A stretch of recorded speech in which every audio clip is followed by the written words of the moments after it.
Olá, pessoal!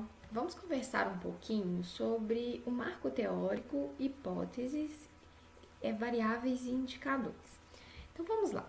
Começando aí a respeito do marco teórico, eu preciso de conversar com vocês a seguinte questão. Quando a gente vai iniciar uma pesquisa, é muito importante que a concepção do nosso marco teórico ela já esteja bem definida, tanto na criação da situação ou problema, como na definição da hipótese. O que eu quero mostrar para vocês é o seguinte, olha, quando a gente vai fazer uma pesquisa, a gente não pode deixar de perceber que nós somos sujeitos inseridos dentro de um contexto social, inseridos dentro de um contexto histórico, inseridos dentro de um contexto familiar. Portanto, nós já temos preconcepções. Essas preconcepções, elas por certo vão influenciar na realização da nossa pesquisa. Mas isso são concepções de senso comum. E quando a gente fala de pesquisa, né, pesquisa científica, né, a gente está falando, né, como já comentamos, da produção de um conhecimento específico, que é o conhecimento científico. Então ele requer um rigor metodológico, ele requer controle, né, dos procedimentos, dos resultados. E para que esses controles sejam bem definidos, a gente precisa, né, quando da criação dessa situação problema, quando da criação dessa hipótese, já ter definido aquilo que é o nosso marco teórico, né, ou os marcos teóricos que vão nos guiar na realização dessa pesquisa.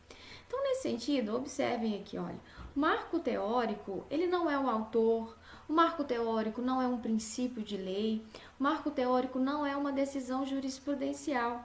O marco teórico é a concepção que fundamenta uma ou toda a obra de um determinado autor. Ou seja, são os argumentos trazidos daquele autor, né, que vão me ajudar a ter esse controle metodológico, a ter esse rigor metodológico dentro da minha pesquisa. Vejam, né, que podemos utilizar mais de um marco teórico na realização da pesquisa, desde que esses marcos teóricos tenham compatibilidade entre eles, né? Então, eu vou utilizar, até para que vocês possam entender, um exemplo bem interessante que está lá no livro da Maria Tereza Dias e da professora Miraci. Ela vai falar para a gente, por exemplo, né? Imagina que um pesquisador ele está querendo fazer uma pesquisa para demonstrar que Belo Horizonte é uma cidade violenta. E aí, para fazer essa pesquisa, esse pesquisador ele vai começar a se questionar o seguinte: olha, existe violência em Belo Horizonte? E aí a primeira coisa que ele vai fazer é simplesmente buscar dados estatísticos, né? Então ele vai buscar censos e tentar buscar dados. Vamos pensar na hipótese que ele tentou buscar dados e nada foi conclusivo. E aí, não sendo conclusivo, ele resolveu o seguinte: não, então eu vou passar para a técnica da observação. Então, durante um mês, ele foi para o centro de Belo Horizonte em determinado horário e ficou observando tudo o que acontecia. E aí ele verificou, né, trânsito, ele verificou dano ao patrimônio, brigas, etc. Ele vai conseguir chegar a um resultado que demonstre aí um rigor científico? Ele pode chegar a ideias da experimentação dele, né? Vão ser ideias de senso comum. Sabem por quê? Porque ele não definiu um marco teórico. A primeira coisa que ele deveria ter feito era: o que é violência, né? Qual é o conceito que eu vou utilizar para definir o que se trata de violência? E a partir da definição, portanto, desse marco teórico, daquilo que seja a ideia de violência, ele vai poder, então, desenvolver toda a pesquisa dele. Então, nesse sentido, pessoal, é muito importante que quando a gente for fazer essa pesquisa, a gente já tenha esses conceitos,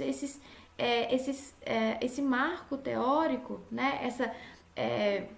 afirmação categórica de determinado autor bem definida, e isso para que a gente possa, portanto, seguir, né, o rigor metodológico, os procedimentos metodológicos importantes aí dentro da pesquisa. Então, pessoal, a partir da definição aí desse marco teórico, é importante, por exemplo, que a gente também, né, na definição da nossa hipótese, esse marco teórico esteja bem definido. E o que vem a ser, portanto, uma hipótese? A hipótese, pessoal, nada mais é do que uma pré-resposta àquela situação, problema que foi criada. Ou seja, não é uma problematização. A hipótese já são respostas. Então, quando você fez aquela pergunta, aquele problema, você tem ideias de qual seja essa resposta. Gente, aqui não é uma resposta categórica, porque senão não faria nem sentido a pesquisa. São pré-respostas, pré-concepções que a gente tem, mas essas pré-concepções, elas não podem estar baseadas aí, né, dentro da nossa intuição. Essas pré-respostas, elas devem estar definidas, né, baseadas neste marco teórico que a gente já definiu, né? E aí, ao final da pesquisa, a gente vai poder afastar essas hipóteses, né, ou confirmar. Então, conforme Agustin Dias, né, conforme as autoras, olha para você ver, percebam, é uma oferta de uma solução possível ao problema formulado em relação ao objeto de pesquisa.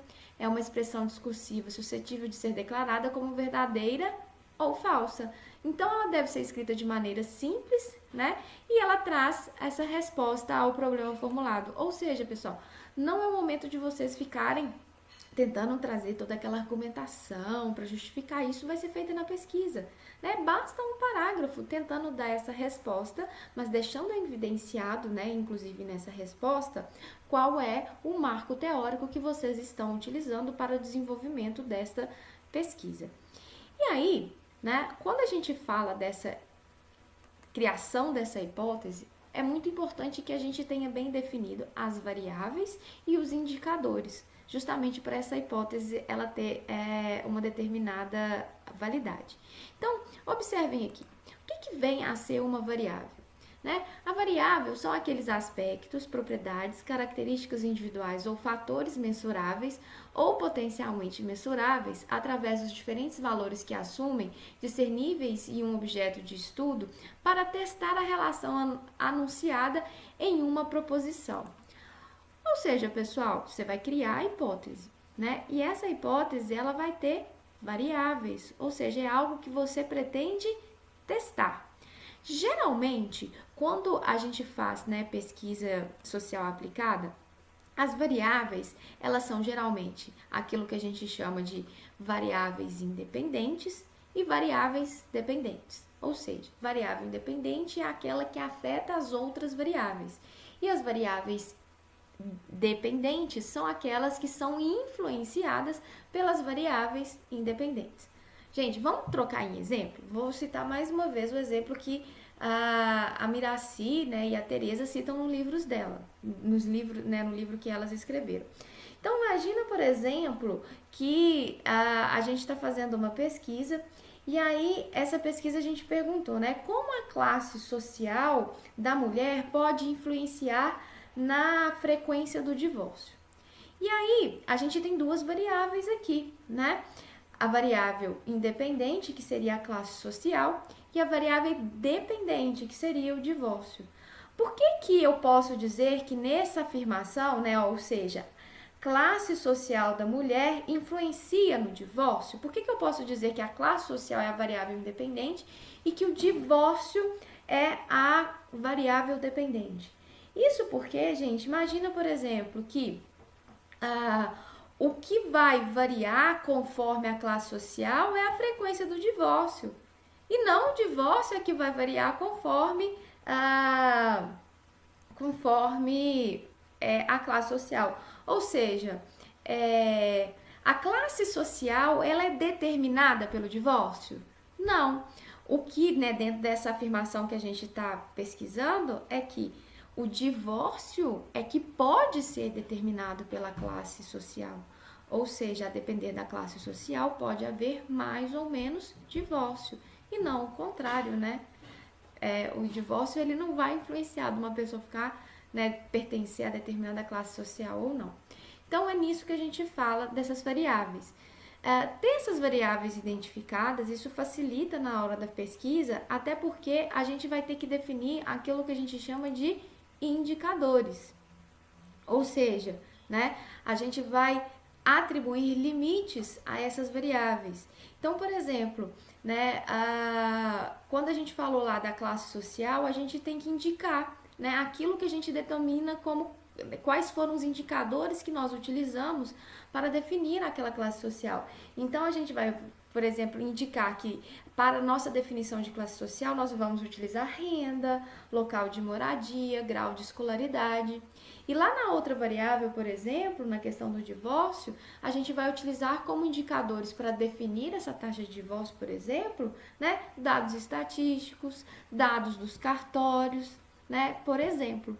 Então, pessoal, observem que a definição do marco teórico ela é de extrema importância para a gente trazer o rigor metodológico dentro da nossa pesquisa. Ele vai permear toda a pesquisa. É claro que a gente pode ter mais de um marco teórico, desde que eles sejam compatíveis, né? Um não pode estar em discordância com o outro, porque senão a gente faz uma pesquisa que não tem sentido.